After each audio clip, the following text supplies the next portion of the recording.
Pagi teman-teman, dikarenakan hari Rabu ini ada acara kegiatan NASA, maka asistensinya diganti menjadi nonton video penjelasan ini. Bukan yang libur ya teman-teman, tetap belajar, tetap nonton video ini. Terus setelah kalian nonton, jangan lupa untuk komen di YouTube ini, di video YouTube ini, nama _nim_ kelas kalian. Kalau kalian dari kelas C, dari kelas yang C berarti kalian nulis yang C, tapi kalau kalian kelas D kalian nulisnya yang D, gitu ya teman-teman. Nama kalian, NIM kalian, kelas asdos kalian, gitu. Langsung aja kita bahas PPN dan PPNBM. Apa sih PPN? PPN itu adalah pajak atas konsumsi barang atau jasa di dalam daerah pabean. Nah, daerah pabean itu apa? Daerah pabean adalah segala wilayah Republik Indonesia, baik di darat, air, maupun udara. Nah, itu masuknya ke daerah pabean. Terus PPN ini adalah jenisnya tuh bertingkat. Maksudnya gimana? Berarti setiap barang berpindah ke pemilikan, dari penjual ke pembeli, terus nanti ke pembelinya lagi, sampai konsumen terakhir ini, maka nanti akan dikenakan PPN. Contohnya gini, di bagian sini PPN masukan bagi, ini masuknya PPN masukan bagi pabrikan benang, tapi masuknya PPN keluaran bagi importir. Kalau di bagian sini PPN masukan bagi pedagang besar, PPN keluaran bagi pabrikan garment. Nah, PPN berarti ada dua ya teman-teman ya, PPN masukan sama PPN keluaran. Ini udah dipajak, harusnya perpajakan udah ada. Gampangnya kayak gini teman-teman, kan ada dua, PPN masukan sama PPN keluaran. Gampangnya adalah kalau PPN masukan itu pembelian, kalau PPN keluaran adalah penjualan. Gampangannya lagi, ini pakai cara kayak gini. Kalau PPN masukan berarti kita kemasukan barang baru nih. Seandai kata kita adalah pabrik benang, pabrikan benang ini misalnya membeli dari importir, dia membeli ya. Kalau dia membeli berarti apa? Dia masuk barang baru di tempatnya dia. Oh, berarti kalau dia membeli, dia masukkan ke barang baru, berarti dia masuknya PPN masukan.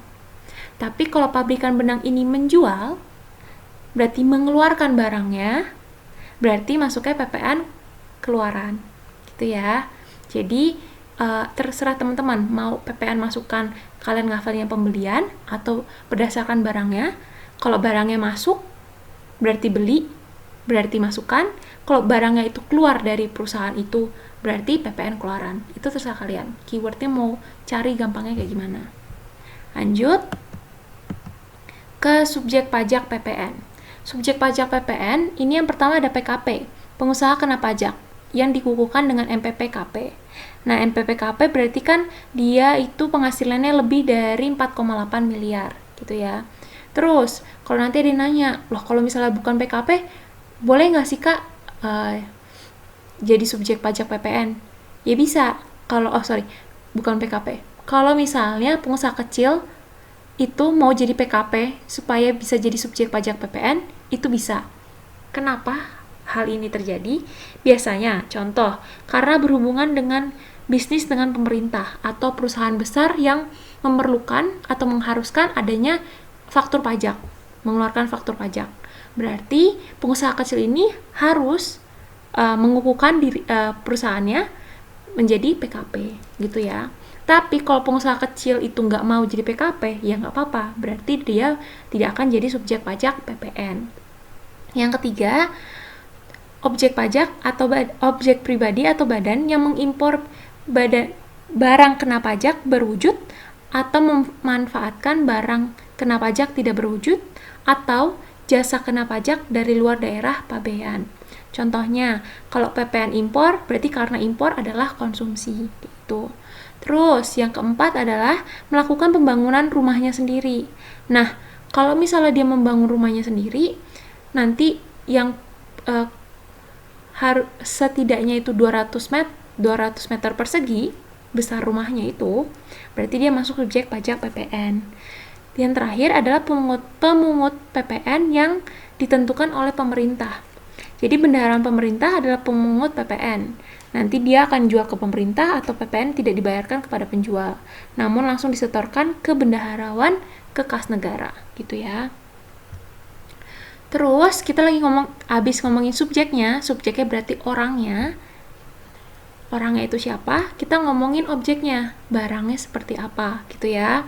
Yang pertama, penyerahan BKP, barang kena pajak, atau JKP, jasa kena pajak, di dalam daerah pabean oleh pengusaha.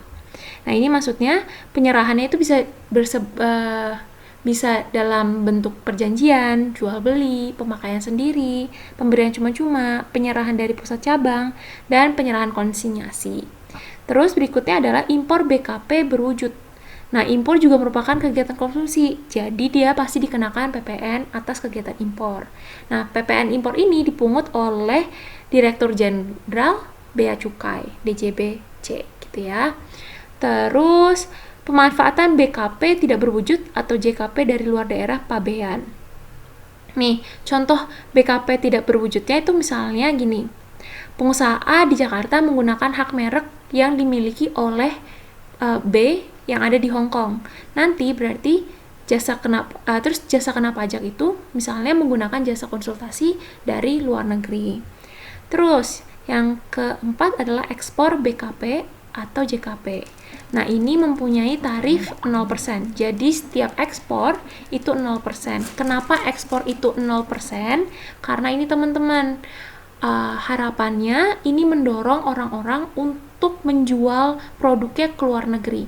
Ketika dia berhasil menjual produknya ke luar negeri, berarti kan nanti dia juga secara tidak langsung bawa, misalnya made in Indonesia, dia berarti bawa nama Indonesia.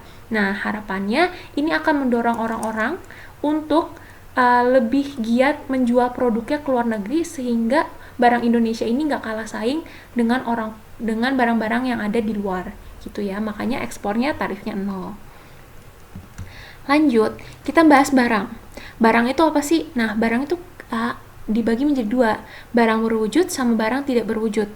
Nah, kalau barang berwujud ini dibagi lagi nih jadi 2, barang bergerak sama barang tidak bergerak. Kalau barang bergerak itu kendaraan, emas, dan lain-lain itu barang bergerak. Tidak bergerak itu tuh tanah, bangunan, kapal dengan bobot lebih dari 1000 ton. Nah, ini teman-teman yang harus digarisbawahi.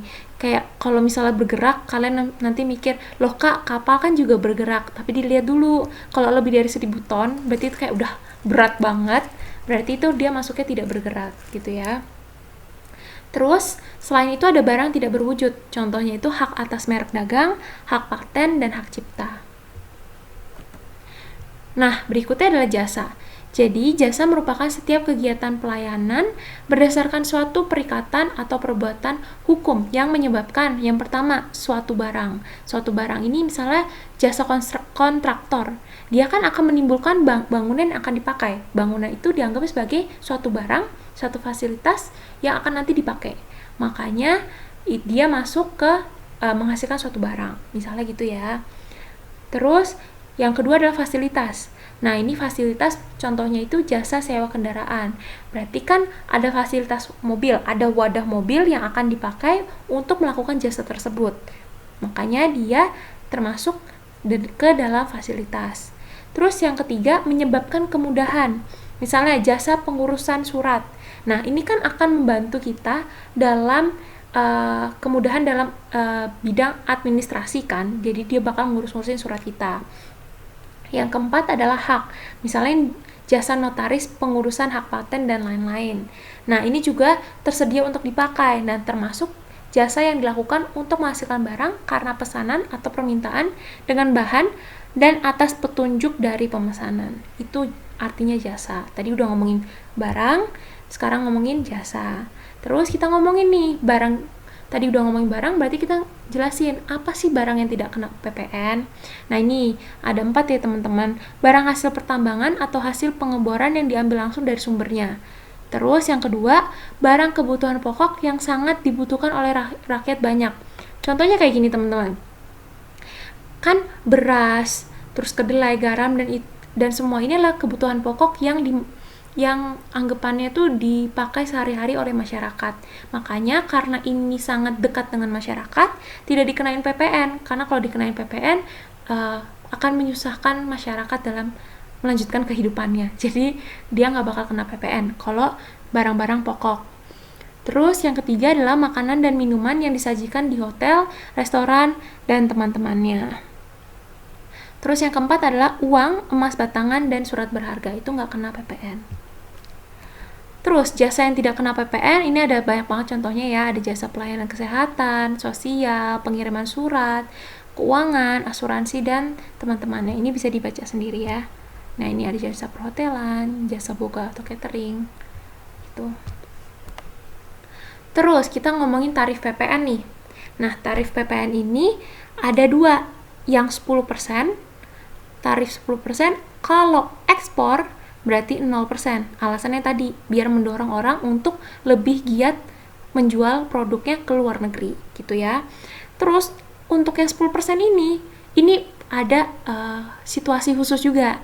Kalau misal ada peraturan perundangan, ini yang dikeluarkan oleh pemerintah, tarif PPN ini bisa berubah. Bisa paling rendahnya itu 5%, paling tingginya 15%.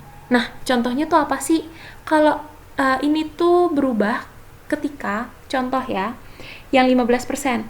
Misalnya ada produk luar masuk ke Indonesia nih. Terus, tiba-tiba produk ini sangat disukai oleh masyarakat, sehingga produk ini mematikan pasaran produk-produk lokal, produk-produk Indonesia.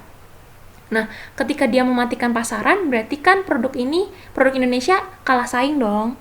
Nah, untuk memitigasi produk Indonesia ini tetap bisa menjual produknya untuk tidak kalah saing oleh produk luar, biasanya kemungkinan besar pemerintah itu mengeluarkan PP. Nah, mengeluarkan PP di mana produk tersebut, produk luar negeri itu dinaikin nih tarifnya jadi 15%. Jadi dia nanti produk Indonesia tetap bisa bersaing dengan produk luar ini. Terus serendah-rendahnya 5% ya logikanya hampir sama teman-teman. Kayak contohnya kalau produknya Indonesia kalah bersaing, misalnya 10% itu terlalu berat untuk produk Indonesia.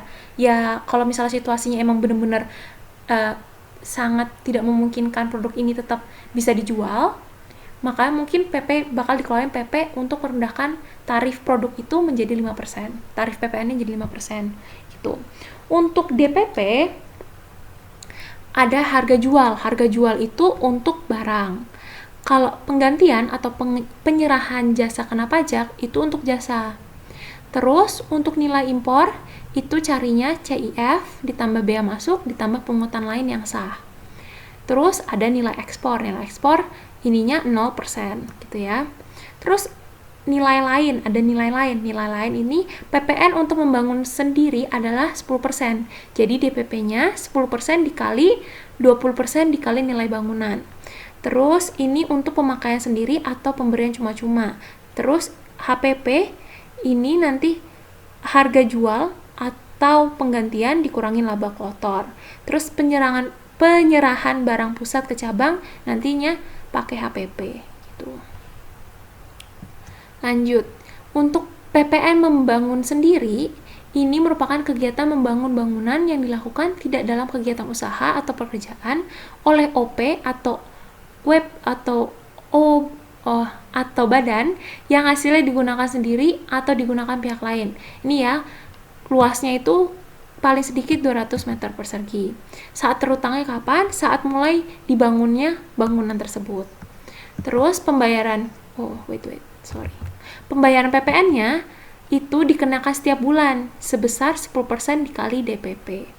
DPP-nya apa? Tadi yang udah aku sebutin ya, 20% dikali jumlah biaya yang dikeluarkan. Berarti kan 10% dikali dalam kurung 20% dikali jumlah yang dikeluarkan setiap bulannya. Lanjut, batas waktu pembayaran dan pelaporan. PPN oleh bendaharawan, tanggal bayarnya itu 7 bulan, maksimal tanggal 7 bulan berikutnya. Lapornya tanggal 14 bulan berikutnya. Kalau non-bendaharawan, tanggal bayarnya itu maksimal tanggal 15 bulan berikutnya, tanggal lapornya maksimal tanggal 20 bulan berikutnya. Tadi udah ngomongin PPN, sekarang kita ngomongin PPNBM. Nah, PPNBM adalah penyerahan barang kena pajak tergolong mewah oleh pengusaha yang menghasilkan BKP tergolong mewah. Impor barang kena pajak dan ini juga masuk impor barang kena pajak yang tergolong mewah. Ini contohnya misalnya kalian beli Lamborghini, kalian beli Harley Davidson, ya pokoknya teman-teman yang tergolong mewah itu nanti kenanya PPNBM, PPN barang mewah gitu ya. BKP tergolong mewah adalah bukan barang kebutuhan pokok. Kebutuhan pokok tadi apa? Beras, kedelai, jagung, garam. Nah, kalau misalnya itu pasti nggak masuk tergolong mewah ya. Itu masuknya kebutuhan pokok, berarti nggak masuk BKP tergolong mewah. Terus dikonsumsi masyarakat tertentu. Masyarakat tertentu maksudnya ya kalangan atas, kalangan yang memang mampu untuk membeli barang-barang mewah tersebut. Dan pada umumnya dikonsumsi masyarakat berpenghasilan tinggi atau apabila dikonsumsi dapat merusak kesehatan dan moral masyarakat serta mengganggu ketertiban masyarakat.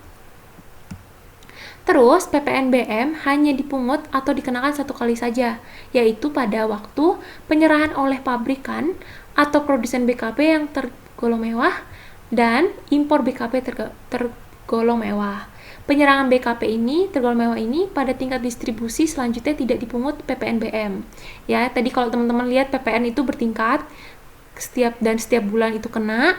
Kalau misalnya setiap masa bulan itu kena, kalau ini cuma sekali aja. Terus PPNBM yang telah dibayar atas perolehan BKP yang tergolong mewah yang diekspor dapat diminta kembali. Gitu ya.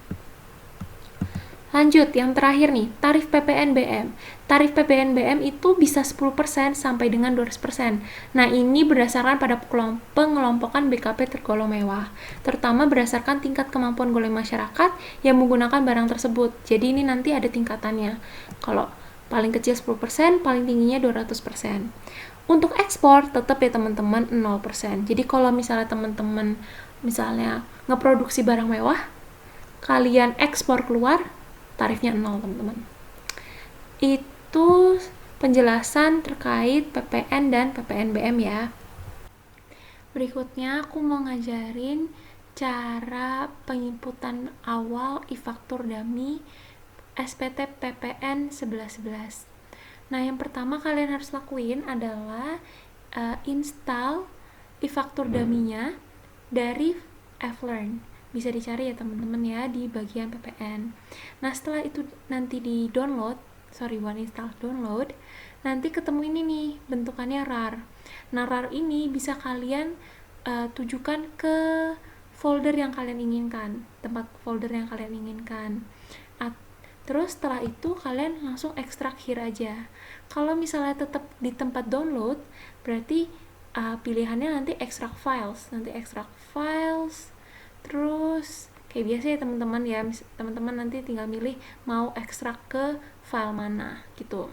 Tapi aku lebih prefer untuk langsung masukin ini langsung di Ctrl X, terus di copy ke folder yang kalian inginkan. Setelah itu kalian ekstrak here.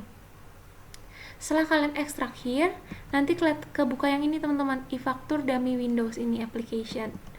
Nah, ini nanti diklik 2 kali, terus nanti teman-teman tinggal pencet ekstrak. Nah, itu prosesnya agak lama, sekitar 2 menit 3 menit. Setelah itu selesai ke ekstrak, nanti teman-teman kebuka e-faktur dummy Windows 32 bit ini. Bentuknya file ini.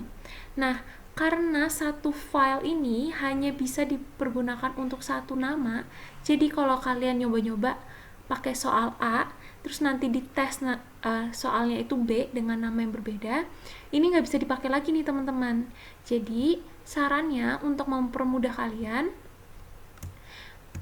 ini tinggal ini belum kalian, jadi file ini belum kalian pergunakan sama sekali, jadi masih baru, bener-bener baru abis diekstrak. Nah, karena ini anggapannya masih kosongan, masih baru, ini tinggal di copy terus dipaste di sini. Main lama ya, ditunggu sebentar.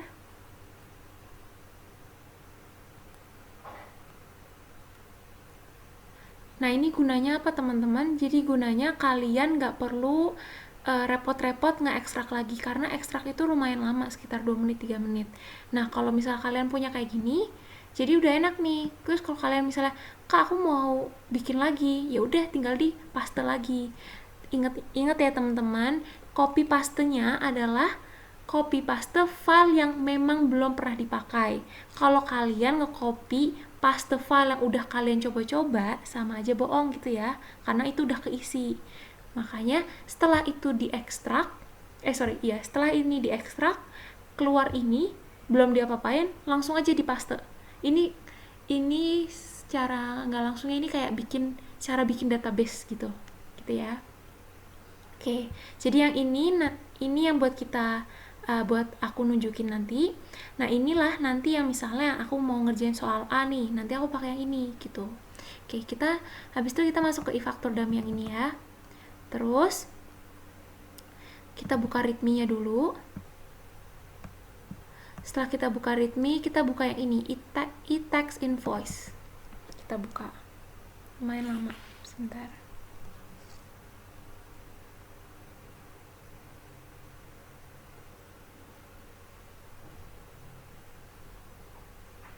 Oke, setelah ini kebuka, kalian pencet local database, terus connect. Itu langkah yang pertama ya. Aku nggak tahu di laptop kalian bakalan kayak gini atau enggak, tapi kalau di laptopku rada lemot gitu teman-teman. Jadi harus sabar.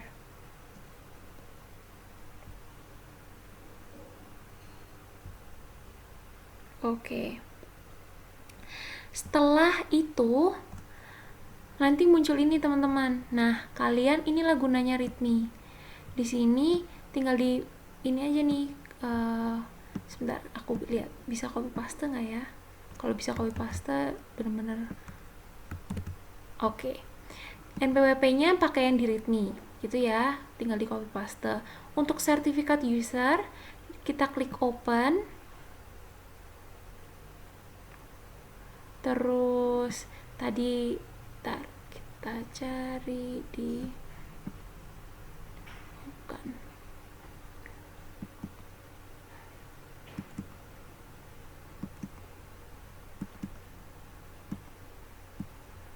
untuk sertifikat user ke tempat teman-teman tadi file file SPT-nya. Terus ini dipilih yang 99 yang belakangnya 123. Ini tinggal di open. Nah, untuk passphrase-nya itu lihat di readme-nya teman-teman. Passphrase-nya adalah 123. Oke. Ini emang harus rada sabar ya teman-teman ya, soalnya emang agak lemot gitu. Oke. Untuk kode aktivasinya itu bisa lihat di sini nih, 123456789. Coba kita lihat copy paste bisa nggak? Oke. Terus register. Nah, ini lagi memproses. Terus captcha-nya nih teman-teman. Nah, captcha-nya ya udah tulis aja SYEOAL. Ini captcha-nya beda-beda ya teman-teman ya. Kalau misal teman-teman nggak kelihatan, ya udah tinggal di refresh captcha. Terus untuk passwordnya, lihat di readme-nya lagi nih. Readme-nya bilang password Enova. Coba kita lihat. Kalau kita copy paste bisa nggak? Oke, bisa. Submit. Nah, udah disubmit kan? Ketika udah disubmit, inilah teman-teman ya, nama usernya itu ngikutin di soalnya. Kalau kalau soalnya itu ngomong namanya itu adalah Joko, berarti nama usernya Joko, nama lengkapnya juga ikutin soal. Karena ini untuk coba-coba aja, karena ini aku yang buat, jadi aku tulis Bia gitu ya. Nama lengkapnya Bia gitu aja. Terus untuk passwordnya pakai password Innova aja. Password Innova ini ya, ini udah aku copy paste kan tadi. Nah, daftarkan user. Register user sukses. Oke. Terus untuk nama usernya yang tadi kita masukin tadi apa? Bia kan. Passwordnya apa tadi? Password Innova. Login. Nah, ini nanti muncul nih PT Sinchan, NPWP sekian, loginnya Bia administrator. Berarti udah selesai. Gitu aja teman-teman. Ingat ya teman-teman, kalau misalnya soalnya beda, berarti username-nya itu ngikutin di soal. Ketika itu ngikutin di soal, tapi teman-teman udah pernah ngisi ini, berarti nggak bisa pakai e-faktur dummy yang sama, harus pakai e-faktur dummy yang berbeda. Caranya tadi tinggal di copy paste yang kosongannya. Itu doang sih teman-teman. Kalau misalnya ada yang perlu ditanyakan, ada yang bingung, bisa chat aku atau Aras lewat WA atau komen di YouTube ini juga nggak apa-apa. Jangan lupa untuk login, bukan login, masuk ke Bravo-nya, terus juga tulis nama, NIM, sama kelas kalian di komen ini. Kalau kalian nggak nulis, berarti aku anggapannya kalian cuman ikut Bravo doang, tapi nggak menonton. Nah, maksimalnya kapan? Maksimalnya adalah malam ini 23.59 kalian nulis di YouTube, gitu ya. Untuk melihat apakah kalian emang benar-benar belajar menonton video ini atau kalian cuman masuk Bravo. Gitu ya teman-teman. Sekian, terima kasih.